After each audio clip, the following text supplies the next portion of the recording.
Assalamualaikum warahmatullahi wabarakatuh. Di sini saya ingin membahas tentang terapi dalam BK sosial.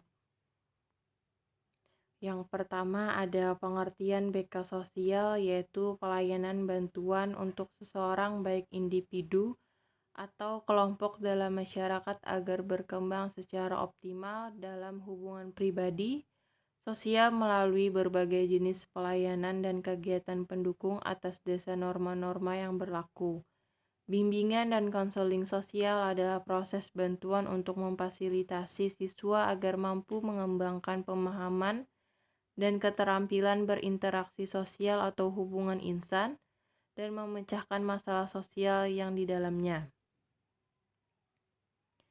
Terus ada terapi BK sosial. Yang pertama ada terapi behavioral.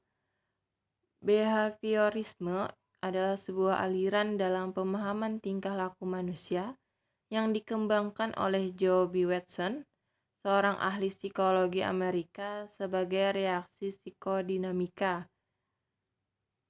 Perspektif behavioral ini berfokus pada peran dari belajar dalam menjelaskan tingkah laku manusia.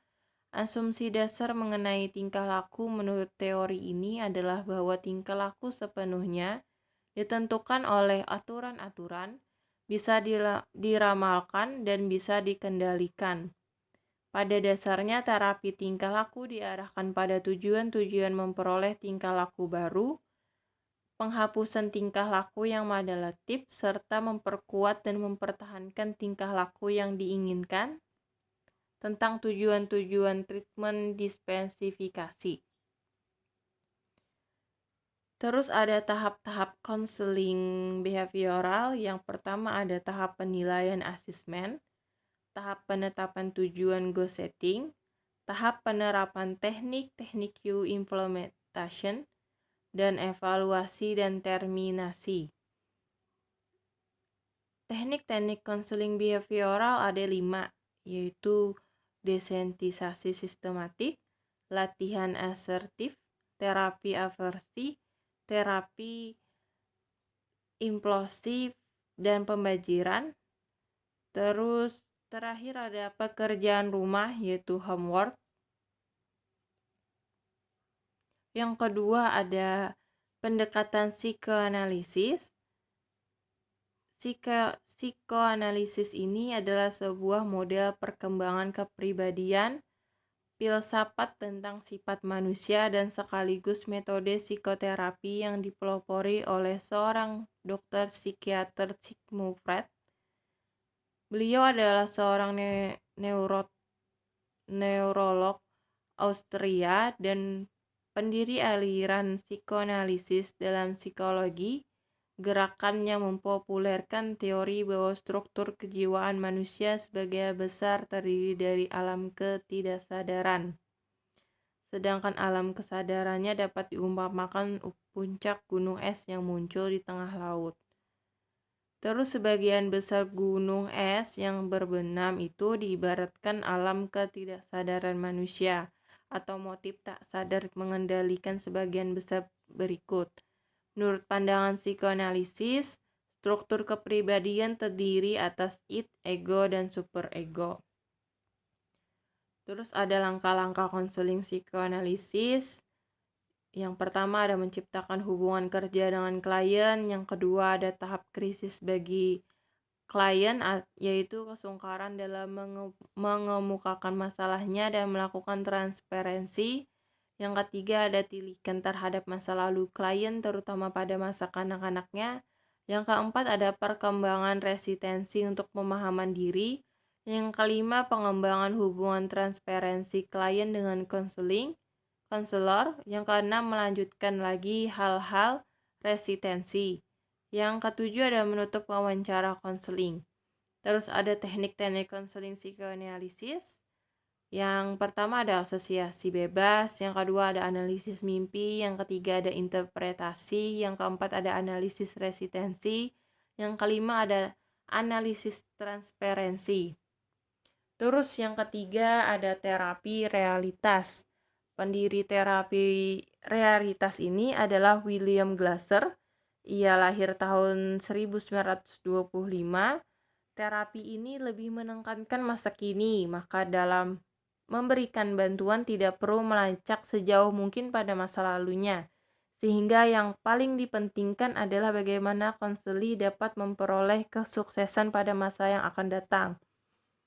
Tahap-tahap konseling realitasnya yaitu penciptaan hubungan baik, identifikasi keinginan saat ini, identifikasi dan evaluasi tingkah laku saat ini, perencanaan tingkah laku yang bertanggung jawab, terus terminasi dan tindak lanjut.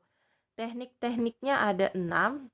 Yang pertama ada terlibat pada permainan peran dengan klien menggunakan humor, mengonfrontasikan klien dan menolak dalil apapun. Yang keempat, membantu klien dengan merumuskan rencana-rencana yang spesifik bagi tindakan, bertindak sebagai model dan guru, memasang batas-batas dan menyusun situasi terapi, menggunakan terapi kejutan verbal atau sarkasme yang layak untuk mengonfrontasikan klien dengan tingkah lakunya yang tidak realistis. Habis itu yang terakhir, melibatkan diri dengan klien dalam upaya mencari kehidupan yang lebih efektif. Yang keempat ada terapi Gestalt. Gestalt ini dikembangkan oleh Frederick Ford yang kemudian lebih dikenal dengan nama Fred-Ford. Terapi Gestalt berfokus pada apa dan bagaimana tingkah laku dan pengalaman di sini dan sekarang dengan memadukan bagian-bagian yang terpecah dan tidak diketahui. Tahap-tahap konseling Gestalt. Yang pertama ada tahap pertama the beginning phase, tahap kedua clearing the ground, yang ketiga the existential encounter, tahap keempat integration, yang kelima ada tahap kelima yaitu ending. Di sini juga ada teknik-teknik konseling Gestalt, yaitu pendekatan Gestalt terhadap kerja mimpi. Yang kedua, permainan melebih-lebihkan. Yang ketiga, permainan ulang. Keempat, berkeliling. Kelima, permainan dialog. Yang keenam, latihan saya bertanggung jawab. Ketujuh, bermain proyeksi. Yang kedelapan, teknik pembalikan. Kesembilan, tetap dengan perasaan. Terus ada terapi rasional emotif. Ini adalah aliran psikoterapi yang berlandaskan asumsi bahwa manusia dilahirkan dengan potensi baik untuk berpikir rasional dan jujur maupun untuk berpikir irasional dan jahat. Manusia memiliki kecenderungan untuk memelihara diri, berbahagia, berpikir, dan mengatakan, mencintai, bergabung dengan orang lain, serta tumbuh dan mengaktualisasikan diri. Akan tetapi manusia juga memiliki kecenderungan menghancurkan diri, menghindari pemikiran, berlambat-lambat, menyesali kesalahan-kesalahan secara tak berkesudahan, tahayul, intoleransi, perfeksionisme, dan mencela diri, serta menghindari pertumbuhan dan aktualisasi diri.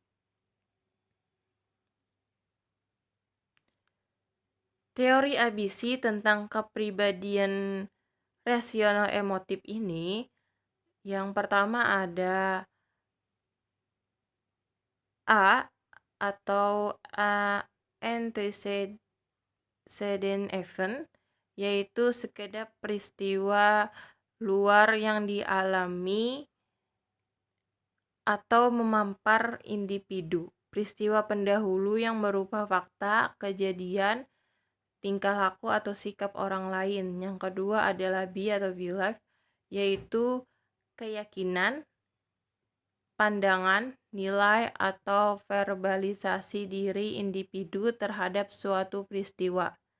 Keyakinan seseorang ada dua macam, yaitu keyakinan yang rasional dan keyakinan yang tidak rasional. Yang ketiga ada emotional consequence, merupakan konsekuensi emosional sebagai akibat atau reaksi individu dalam bentuk perasaan senang atau hambatan emosi dalam hubungannya dengan antecedent event. Konsekuensi emosional ini bukan akibat langsung dari A, tetapi disebabkan oleh beberapa variabel antara dalam bentuk keyakinan B, baik yang RB maupun yang AB. Terus pendekatan eksistensial humanistik. Pendekatan ini berfokus pada kondisi manusia, terutama suatu sikap yang menekankan pada pemahaman atas manusia alih-alih suatu sistem teknik-teknik yang digunakan untuk mempengaruhi klien. Konsep utama dari pendekatan eksistensial ini berbentuk landasan bagi praktek terapeutik, yaitu kesadaran diri, kebebasan, tanggung jawab, dan kecemasan, dan penciptaan makna. Terus ada pendekatan client-centered. Carl R. Rogers mengembangkan terapi klien sebagai reaksi terhadap apa yang disebutkan keterbatasan mendasar dari psikoanalisis. Pendekatan ini adalah cabang dari terapi humanistik yang menggarisbawahi tindakan mengalami klien berikut dunia subjektif dan fenomenalnya. Pendekatan ini menaruh kepercayaan yang besar pada kesanggupan klien untuk mengikuti jalan terapi, dan klien merupakan katalisator bagi perubahan. Pendekatan ini difokuskan pada kenyataan secara lebih penuh. Yang paling mengetahui dirinya sendiri adalah orang yang harus menemukan tingkah laku yang lebih pantas bagi dirinya. Pribadi yang konstruktif, yaitu yang bersifat menerima, dan empatik yang bertindak sebagai agen perubahan terapeutik bagi klien. Yang terakhir adalah pendekatan analisis transaksional, yaitu psikoterapi transaksional yang dapat digunakan dalam terapi individual, tetapi lebih cocok untuk digunakan dalam terapi kelompok. Arti berbeda dengan sebagian besar terapi lain, dalam arti ia adalah suatu terapi kontraktual dan desisional.